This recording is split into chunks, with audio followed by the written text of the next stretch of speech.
right, boys and girls, ladies and gentlemen, people of the world, we are here live on 4th episode of BasedCast, 61st episode that Base Boys Media has ever put out, and we're chugging right along here trying to bring you the information where the mainstream media refuses to go. So welcome here. We're ready to share the truth and give you the information necessary to fight the corporate world order.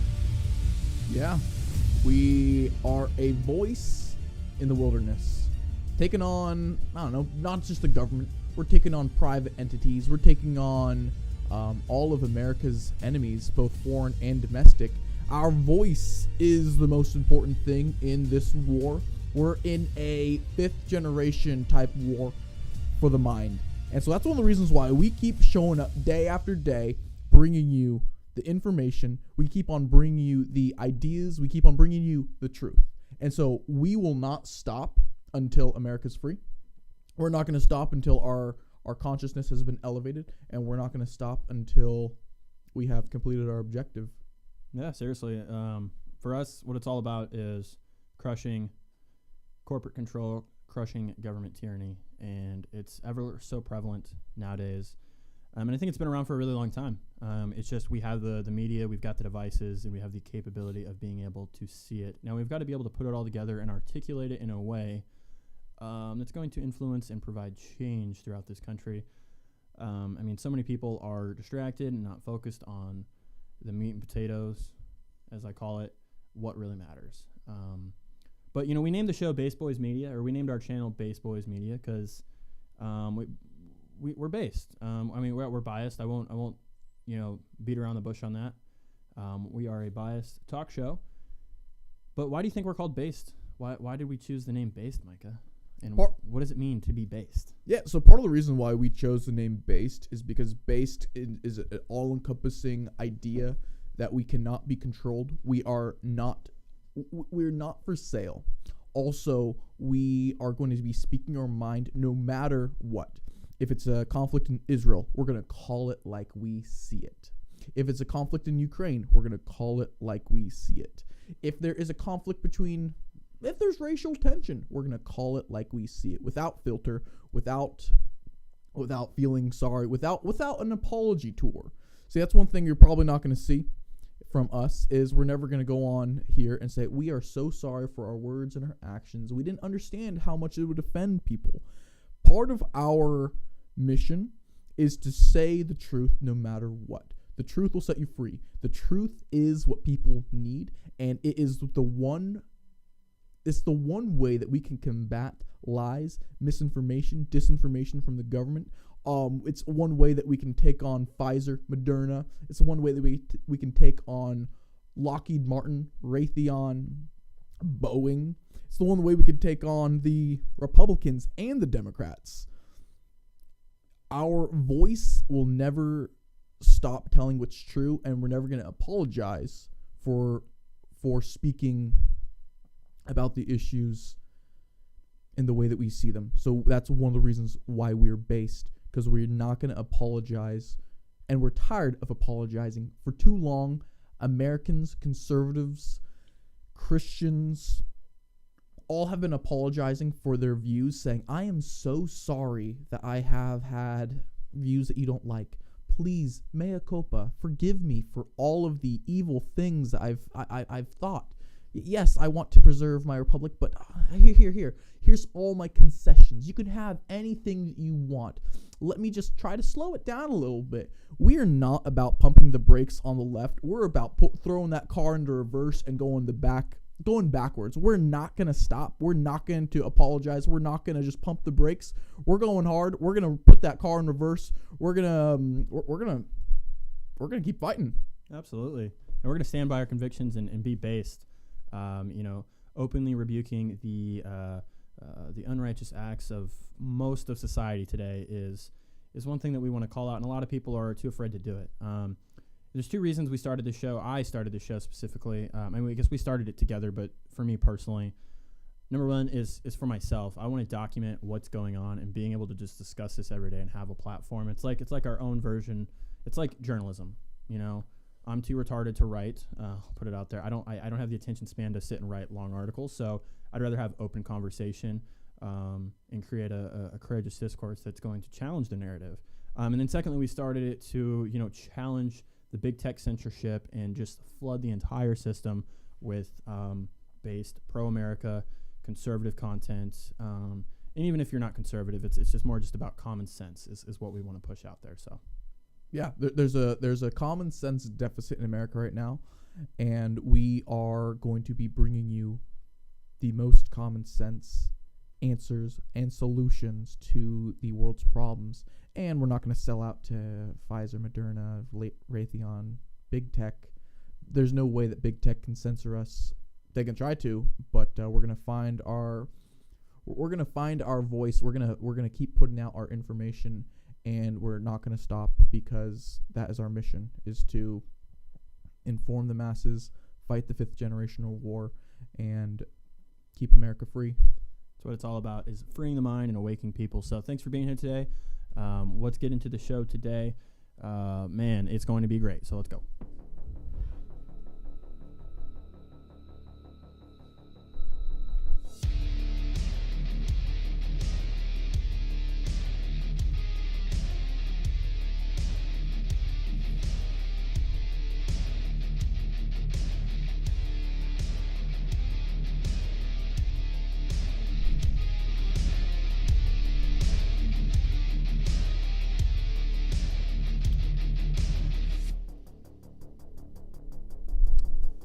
Well, there it is. We're here, and we're ready to go today. Man, it excites me to come to the show every day. The hour on this show goes by so quick. Before you know it, we're already over. We should just extend the show like 2 hours. 2-3 hours. Make it an all-day show. 24 hours, Base Boys, news coverage, all day, every day. That'd be a pretty cool goal to get to, having other voices, and see if we can do a 24, well, maybe not 24. Who's going to listen at 2 o'clock in the morning? But if we go like for 24 hours or something close to that, get more voices, get more people, flood the airwaves, as you were saying earlier, with truth. And that will actually, that's probably the antidote to CNN, is truth. Mm-hmm. It's an antidote to MSNBC. Yeah, absolutely. And we have ambitions to grow this into to a much larger platform with like-minded individuals. And, that sounds like a great idea for us. So, but let's get into it today. Trump mistrial. Donald Trump's lawyers want this mistrial. Want a mistrial in his New York civil fraud case. So Letitia James is going hard at Donald Trump. The whole trial, if you guys don't know already, is essentially Donald Trump is being prosecuted because he is inflating his net worth to get more favorable loan terms. And this is what the whole case is about. But Donald Trump's lawyers are calling for a mistrial here. Sorry, getting used to my new setup here. Go to our first article. Trump's lawyers want a mistrial in his New York civil fraud case. They claim the judge is biased. So he filed a 30-page motion that claims that this judge, Arthur Ingron, his photo might be in here somewhere, maybe not. He claims that he tainted the trial by publicly commenting on their proceedings and co-judging with his clerk, Allison Greenfield. Now, Mike, are you aware that if you are in a court, you have a limit of how much money you can donate to political parties? I became aware after this news story came out, and it is shocking that maybe the people in the court don't know, or they may know and are not following the law. Yeah, so his co-judge and law clerk, Allison Greenfield, donated more money than it was allowed in the entire state. I believe it's $500, and I don't believe it is $500 in a single year is what's permitted. So this is one of the aspects of how Trump is going after this mistrial here and trying to, basically show them how they're tampering with this. And it's not a very fair justice system because, he gets the gag order. Donald Trump gets a gag order. He's not allowed to say anything. Do you think maybe because they don't want to see the what they're doing behind the scenes? Because we've got lovely wife of this judge is posting things like this on Twitter. Fuck Trump. Posting things about Trump. So it seems very politically motivated when you see everything that's going on behind the scenes, and you've got the co-judge is sponsoring partisan activities and being a part of partisan activities as a part of the judicial system. You're supposed to be neutral. Yeah, and you said something interesting earlier. They gave more money than was allowed to Democrat political candidates. Do you think they're going to get the Dinesh D'Souza? Do you think they're going to get that type of treatment, or do you think there is a two-tier justice system that they're a part of that they live underneath? Because I don't see them knocking on their door saying, "Hey, you're going to go to jail. Hey, you owe this much in fines." It is a huge problem when you have the two tiers of justice going after Donald Trump's allies and not going after anyone else's. It's the same thing that we see with the whole Democrat Party. And even if you want to throw the Republicans in there, there are so many different ways in which they're breaking the law and using their weapon, which is the justice system.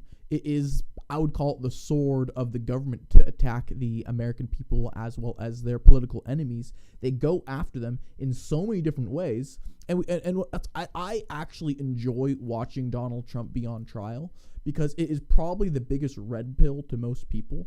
Most people look at it when they see the mugshot, they go, a former president has just been arrested by his political rival underneath trumped up, no pun intended, trumped up allegations.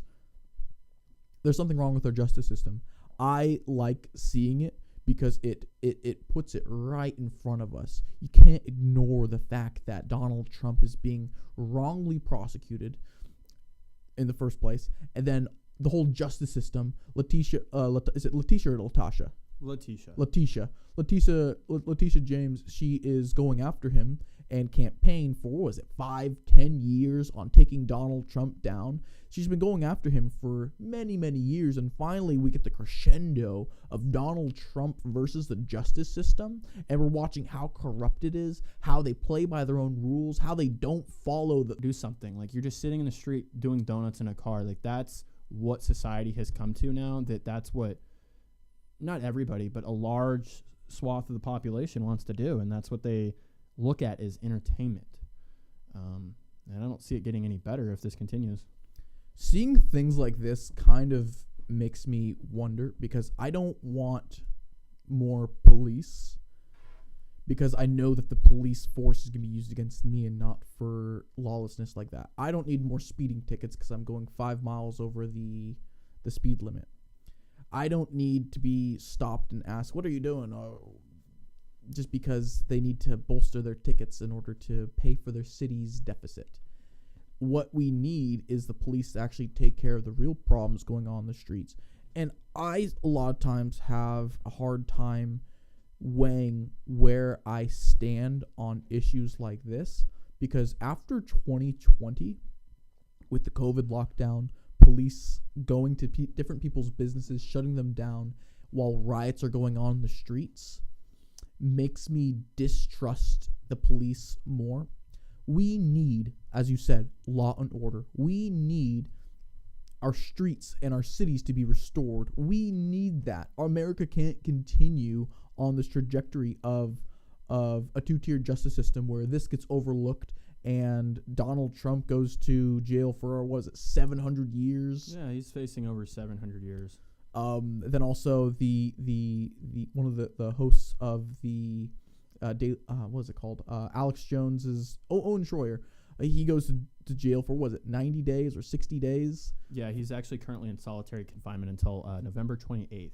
So we're putting political prisoners, we're putting people in that just exercise their First Amendment rights, and we're prosecuting Americans that are calling out a corrupt establishment. Like, where are lawmakers and prosecutors on crime like this? Nobody's been arrested. This happened a couple days ago, or maybe, I don't know when it happened, but apparently nobody has been arrested yet. Nobody's been sought after. I mean, it's hard to when everybody looks the same in that area. I mean, unless you have some like camera footage. But it's really disgusting to see just how corrupt our justice system has become and what issues they focus their time on. It's nothing to serve the American people and improve the quality of our life. It's just for corporate control, more government control, and to crush the American movement, or to say the MAGA movement. Yeah, we want America back. We're trying to restore our republic. And when you have a clown like Joe Biden, who is mostly brain dead, you cannot actually have a strong leader when he can't think, when he can't talk, when he can't basically make his own sentences. I don't know who's controlling America, but we for sure know it isn't Joe Biden. And he's not actually implementing anything that helps America. Billions sent to Ukraine, billions sent to Israel, billions sent to foreign aid.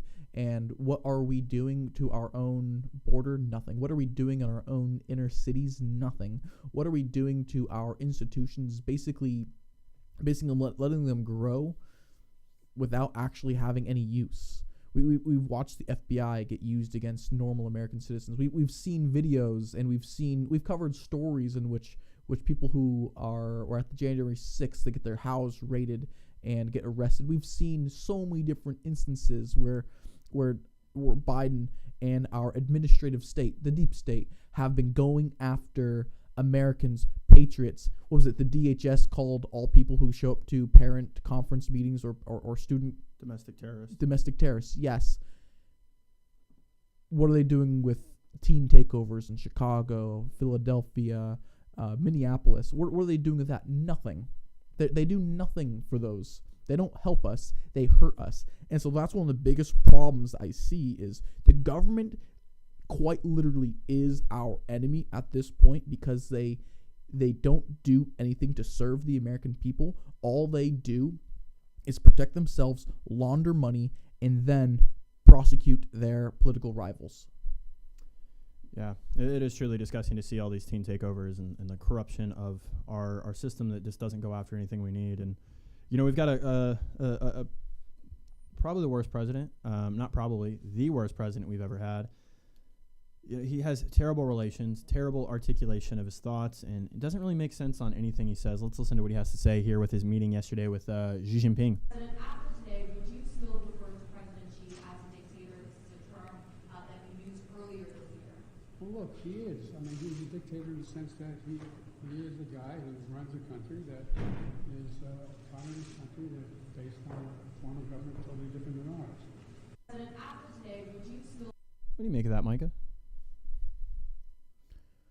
It is interesting that he's calling Xi a dictator right after his visit. I'm not sure if I'm going to comment on the fact whether he is or is not a dictator, because it's not my country, not my problem. It's the same thing that we see with the Middle East and with Israel. China should be run the way that China deems best, and if the people want it, then the people. But the problem that I have is you'd never see Donald Trump or even Barack Obama say that type of words. Mm-hmm. That is beating the war drum type words right there, calling out another superpower, number 2 in the world, the one who could be overtaking us in a couple of years, a dictator. That, to the American people, should have red flags, because do you want war with China? No. I don't either. We should not be going against China, basically painting them in a corner, backing them into the arms of Russia. That Russia-China alliance is probably one of America's actual real biggest threat that we have, and they're pushing it together. And so when Biden then calls Xi Jinping a dictator, that is scary, because it is more war drums. It is more, hey, we're going to have to be going to war with China soon. But what do you think Xi Jinping actually thinks of Joe Biden? Do you think that he is not concerned about him at all, that he's, just incompetent? I think that Xi Jinping sees Joe Biden and laughs. There's actually what's it called? Baizhuo. It's a Chinese term for white liberals who are stupid. And it's kind of interesting, because I would say that he probably thinks of him as a Baizhuo. And I think it's super interesting, because a lot of China looks at America and goes, wow, if we stoke the fire of American tensions, they probably love Biden, because he's collapsing our economy. He is printing money like no one's business, easing the trade tensions, or easing the trade tariffs that Donald Trump put in place. They love him. I guarantee they give how much money to Hunter Biden? they're looking at Biden and laughing because they're like, oh, what an idiot. We're going to be taking Taiwan. I'm not saying that we should be protecting Taiwan, but what I am saying is that I don't think that China sees Biden as a problem.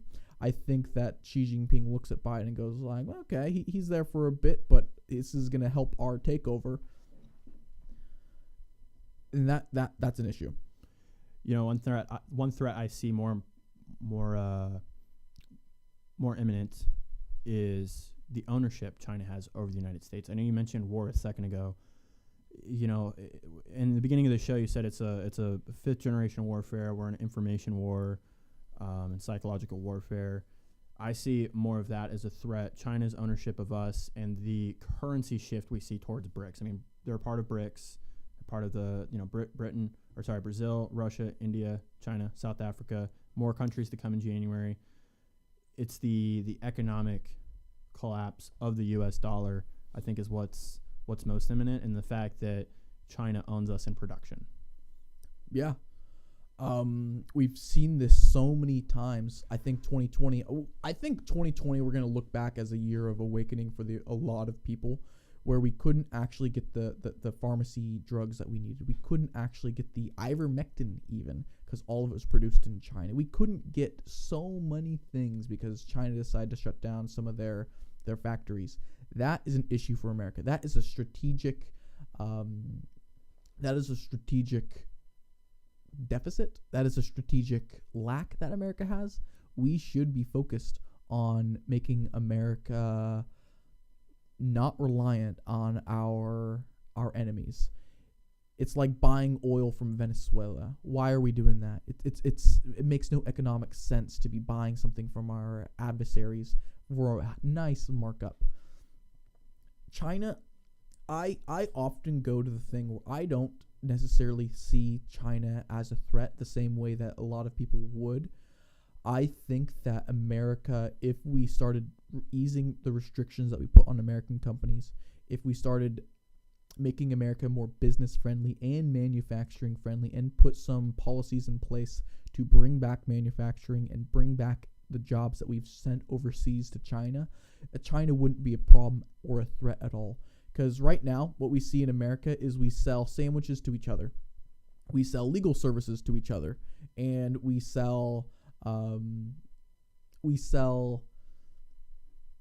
want to say coaching, but we sell knowledge. We don't sell actual products. And so in a recession, who cares about your knowledge and your financial services that you can perform? What really matters is, hey, who's making all the batteries? Hey, who's making all of the food? Who owns all of America's farmland? Bill Gates and China.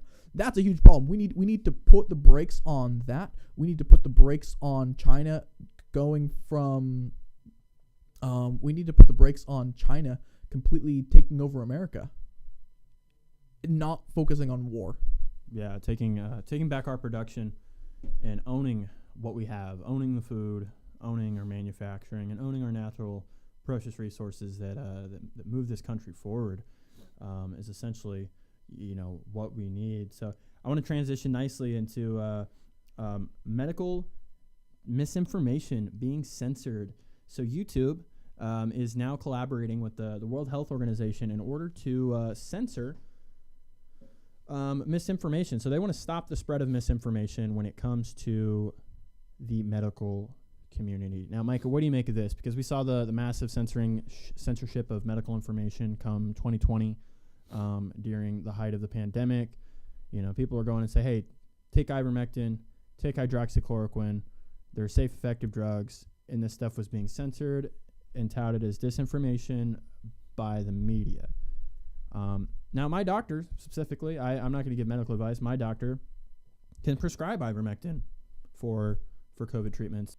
It hurts their bottom line when pharma isn't spending more and more on advertisements, because if people knew the truth about the medical industrial complex, people would be buying less of the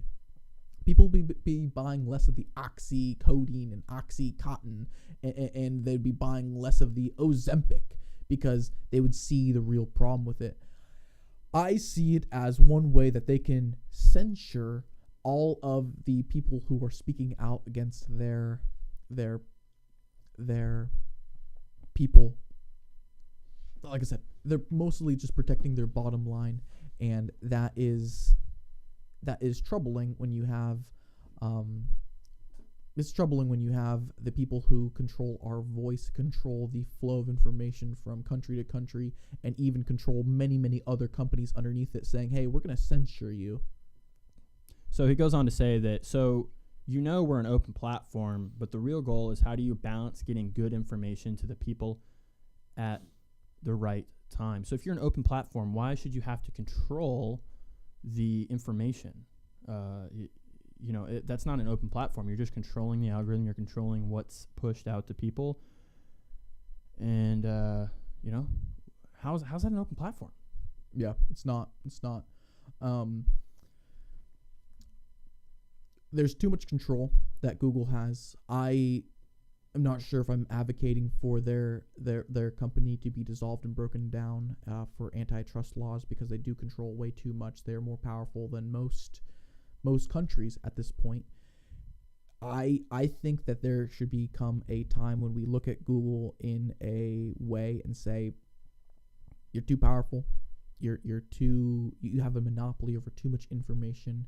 We need to break off different things. Why does Google own half of the phone industry with Android? Why do they own all the search engine? Why do they own all of the lot of financial services? They are too big, and we need them to be dissolved, or not even just dissolved, broken down, so that they're not as big of a threat to the American people or even the world with their ideology. And so one thing real quick, this is a quick aside. Thank you for all the comments. We're going to be reading them off pretty soon. Oh, we're getting comments. We're getting some comments. Yeah, if you want to, I can read off a couple. Yeah, go for it. Okay, so from Sig Bob. Remember, they are desperate. If Trump wins, they lose. They cannot allow him to win. And losing may mean that they will go to jail. That's pretty interesting. Do you think that that's what they're afraid of? I know Donald Trump has had he has spoken oftentimes about, they're not after me, they're after you. I'm just in their way. Do you think there is merit to that? I know it's off of one of our first stories. Yeah, read the comment one more time. Remember, they are desperate. If Trump wins, they lose. They cannot allow him to win, and losing may mean that they go to jail. So if Donald Trump wins and they lose, how are they going to go to jail? Do you think Trump has the energy and the bandwidth to go after all these people? I mean, we said in 2016, he said he's going to go after and drain the swamp, right? Didn't happen. Right? The swamp's still there. It's a hard promise to fulfill, for sure. But I think that the attacks will continue. The corporate attacks, government attacks, outside non-governmental forces as well. So I really don't see it happening. I like to be optimistic, but I don't think those people will be arrested or, removed. What do you make of this? I do you remember the 2016 against Hillary Clinton, because you'd be in jail. Mm-hmm. I actually give Donald Trump a bit more grace with some of the promises he didn't make, because for the first 2 years he was underneath Russia investigation, and then for the last 2 there was the impeachment, as well as then the pandemic, in which he was taking on basically every single institution, trying to restore law and order. And so I do see him I do give him some grace, because the amount of pressure that he took on and still was able to implement a lot of policies, like winning the trade war with China, as well as restoring the American economy, bringing manufacturing back. He gave America quite a bit, and so I want to see him finish the job. And so I don't necessarily see it as he didn't actually fulfill his role. I do think that he ran into so many roadblocks. And even if we look at what happened with Syria, where the top generals lied to him, saying, oh, no, don't worry, everyone's out, and they completely lied to him, that's one of the big roadblocks I see. Is our deep state he had to go up against, and they were able to not win, but they were able to drain a lot of his resources because you only have so much time in the day, and he was fighting every single day. And we got a couple more. Oh no, we're coming in hot. We're coming in hot. Well, there's a whole bunch throughout the whole stream. Like every single story we've gone over, we got some more. This one's a little bit of a spicy comment. Don't want to mention their skin color. The truth is nothing but the truth. The skin color is called black, and that's the truth. Well, that's a spicy one. I like it. Yeah. Shout out to whoever said that. I mean, yeah, more of a, just a joke. I like to joke about it, but it's seriousness. Yeah, there's a lot of problems with that, and so I don't necessarily go as far as saying it's because of skin color, but I do think that a lot has been said about the black community, about all the different social welfare programs where Planned Parenthood and all the abortion clinics are being put, all of the, I hate using this term, but the welfare queenification of our institutions, where it's easier to remove a black man out of the family than it is to have him inside of the family.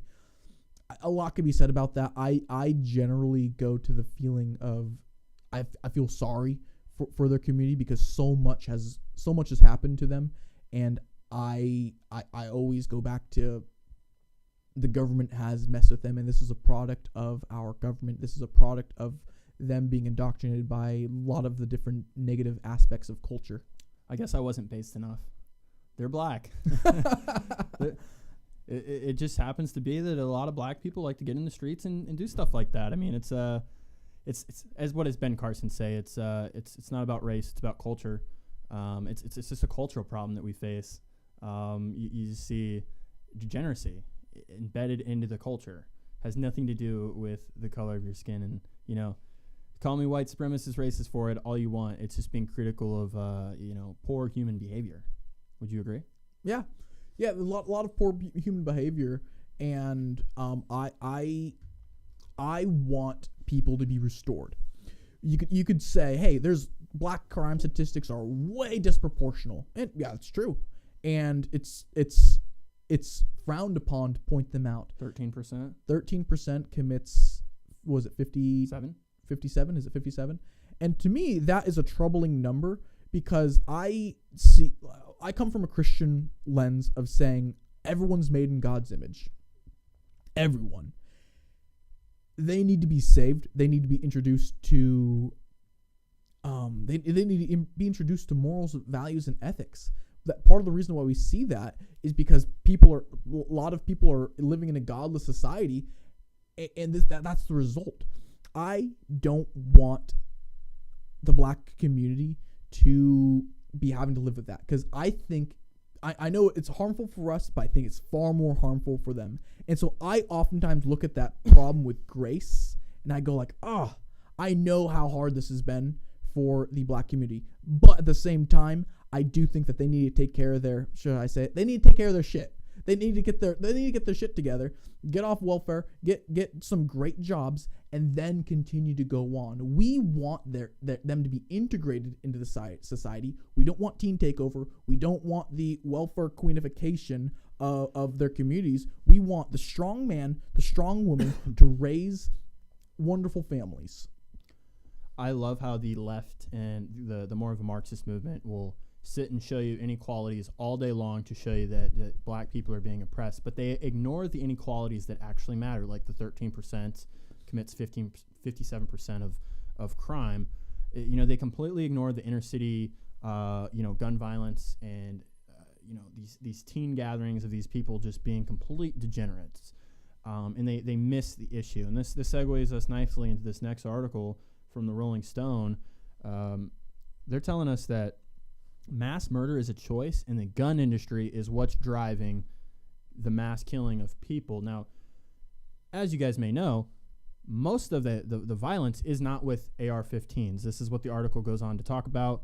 It talks about how the gun industry is pushing marketing onto people. It's a mass marketing campaign to give people the guns, and in result, that's how people are dying. And there's absolutely zero proof of that. They don't take into account that, hey, maybe certain economic conditions, mass shutdowns, the arresting of people exercising their free rights and the ever-ending crime. And we just showed that video a moment ago. Imagine if that guy would have had a gun. He probably would have been, everyone else probably had a gun there too. But being able to defend yourself is super important.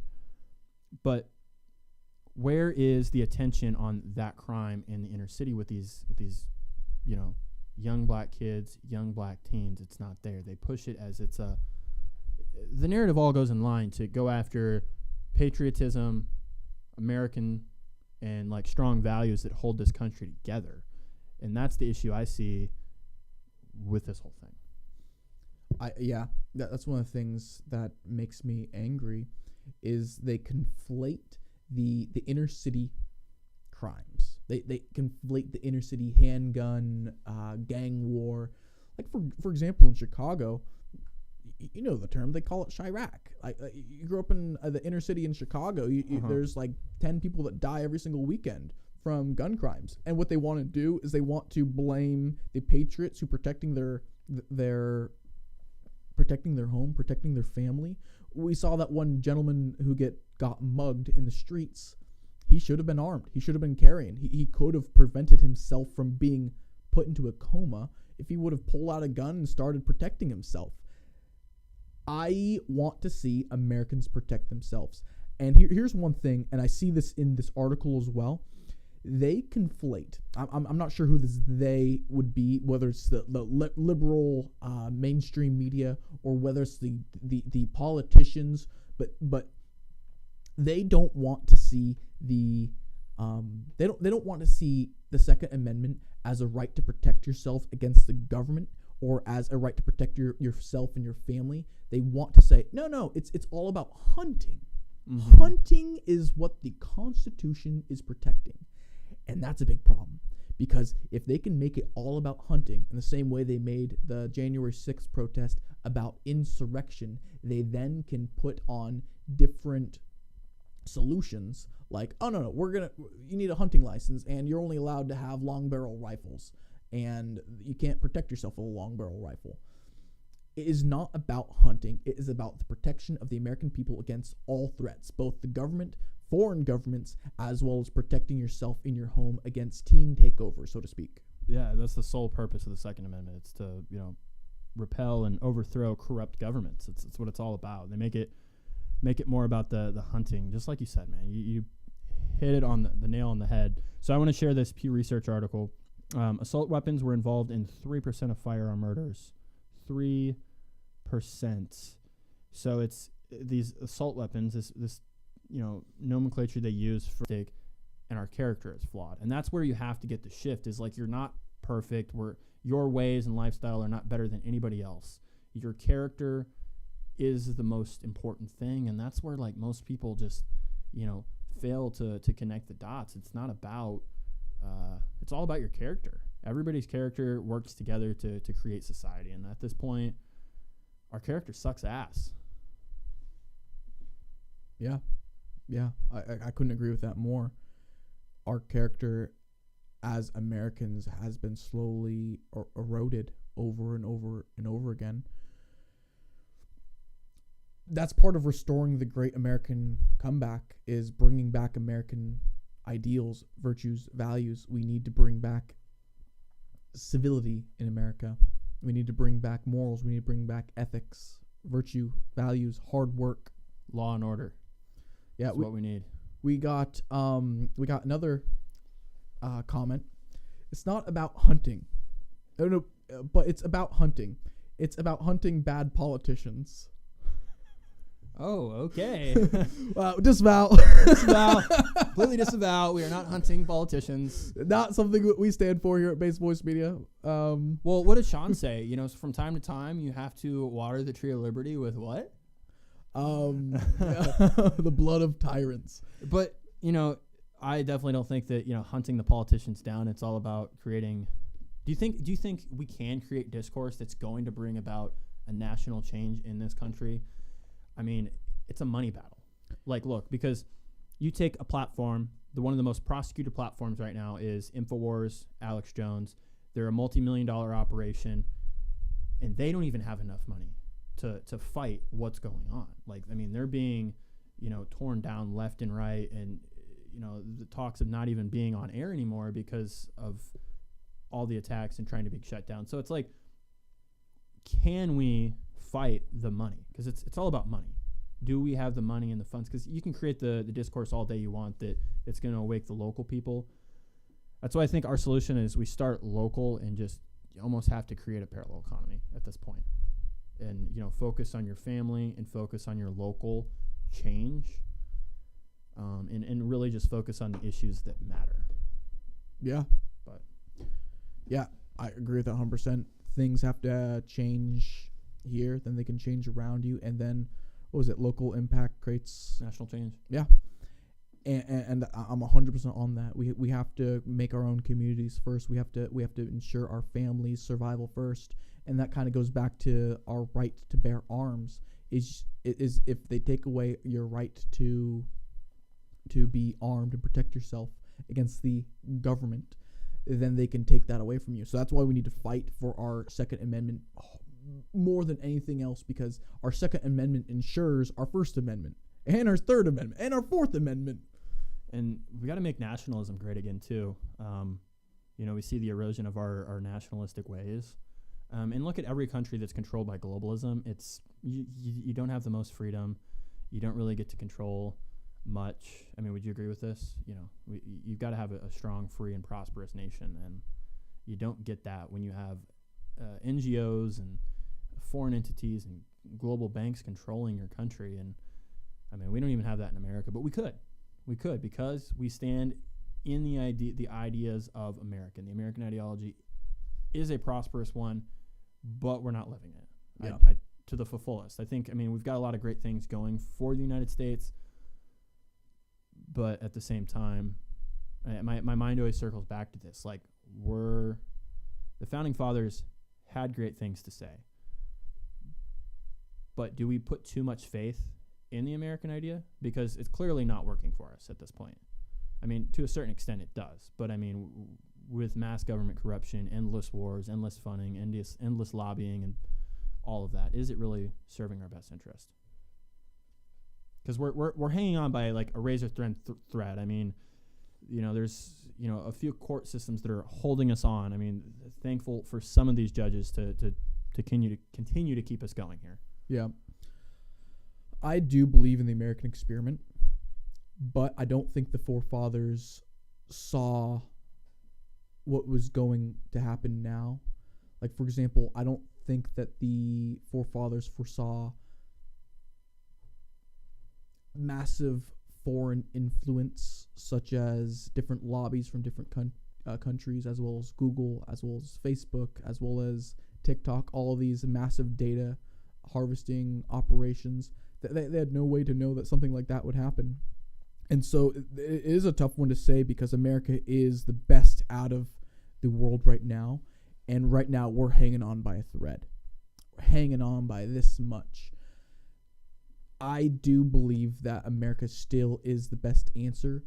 It's just the corruption needs to be addressed. The corruption needs to be taken care of.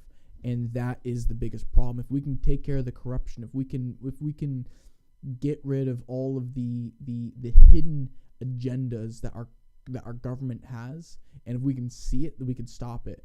It's just they've made themselves a black box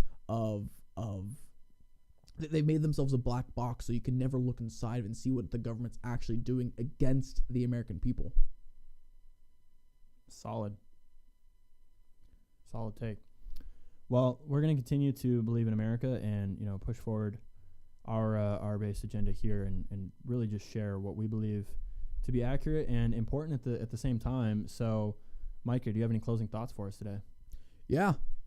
Everything that we talked about today can be summed up as protect your family, protect your faith, protect what you believe in, because without that, without that, they can turn propaganda against you. We see it with the Google story, where they want to control your medical information that you receive. We see it with the gun story. They want to take away your ability to protect yourselves by saying, "Oh, you're gonna be so much safer when we take this away from you." See, even with the teen takeover, the guy getting beaten. Hey, no problem. Don't look at this. This is not an issue. Don't worry about it. We see it with the Trump story. Hey, don't worry about the teen takeovers, but we need to destroy this man's life because he stood up for something. Keep standing up because we are stronger together. We are, and have faith in America and continue to just to serve your family, serve God, and yeah, I mean, you said it best. So with that, we're closing it out tonight, or closing out this morning, and we look forward to seeing you guys bright and early tomorrow morning. And what does Micah always say? Where we go one, we go all. Oh, God, he's bringing Q out here. What do I always say? Oh, gosh, Q and on. It's an interesting one. We're gonna have to. That's another topic for a different day. Oh, no. Oh, PSYOP is over here. Yeah. Well, the reason why I brought that up is because you see that